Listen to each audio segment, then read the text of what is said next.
से इतना बड़ी की दिए नहीं ले। अच्छा दिया वहाँ हाँ छोटा की छोटो की। अरे हाँ अब और में ना हाँ। थोड़ा सा घी डाल दे। घी हाँ डाल देबी और का तो फिर क्या करबी? और में ना बतिया डाल के हाँ। मचीसे से धरा दे तो मैं जरा लगबो आ तो के ना हाँ। वही तो उल्टा है तेरे लटका दे मुड़िया बगर।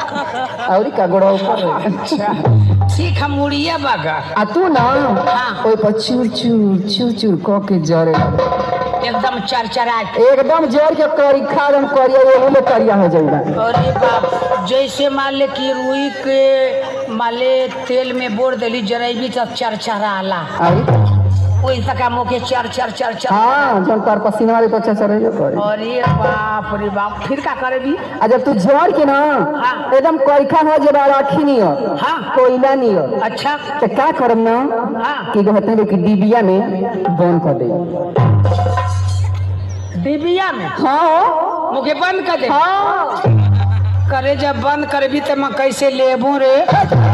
जैसे ससुइया कैसे लेबू? कैसे बोला हम बोल तो बड़ी मार नहीं जैसे ससुइया कैसे लेबू? है हाँ कभी कभी डिबिया के ना हाँ। थोड़ी सा खोल दे।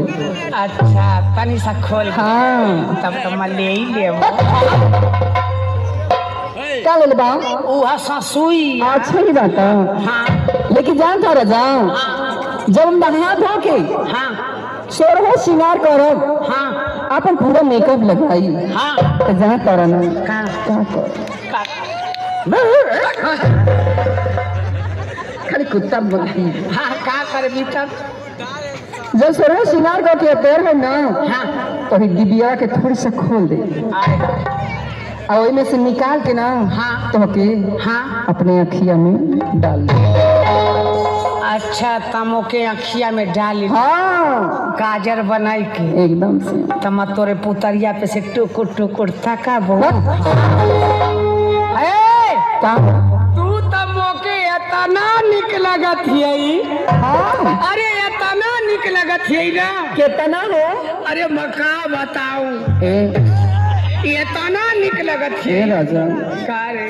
तू ही खाली निकला था ही। अरे बहुत जाने के निक लगत है। अरे कैमरा से पूछा ना कि नौक निकला था कि ना तो इनहल लोग के इतना निक लगत है ना कि इनहल लोग के पास जगह ही है ना कि कहाँ डाल लो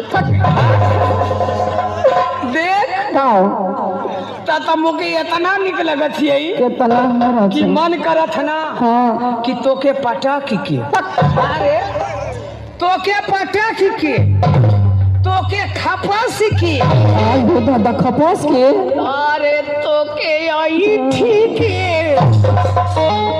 तोके पाई ठीक अरे बाप रे बाप तोके लीडोरी के हम के हाँ तोके बाटोरी के अरे बाप रे बाप तो इतना निक लगत है खाना तोके गोलियाई के अच्छा आ एकदम से गोली नहीं बनाई के हाँ एकदम एते मुटका बनाई के अच्छा